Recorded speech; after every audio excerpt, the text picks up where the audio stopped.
ابراہیم علیہ السلام سے آپ کی 7ویں آسمان پہ ملاقات ہوئی. اس کے بعد اللہ تبارک و تعالی نے آپ کے اوپر 5 نمازیں فرض کی.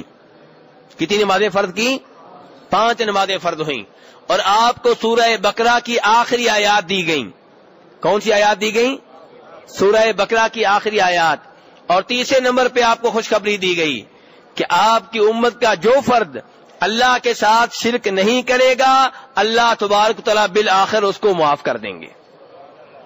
لیکن شرط کیا لگائی گئی ہے؟ شرک کی. ابھی لوگ کہتے ہیں شرک کا خطرہ ہی نہیں ہے.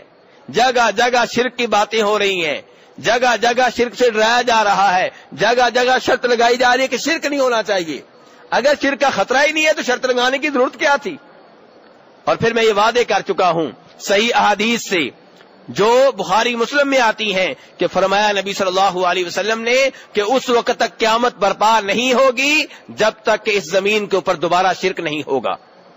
یعنی کہ بیت یہاں مکہ اور مدینہ میں شرک نہیں ہوگا, دوبارہ یہاں شرک ہوگا قیامت برپا ہونے سے پہلے. پہلے آپ نے بتا دیا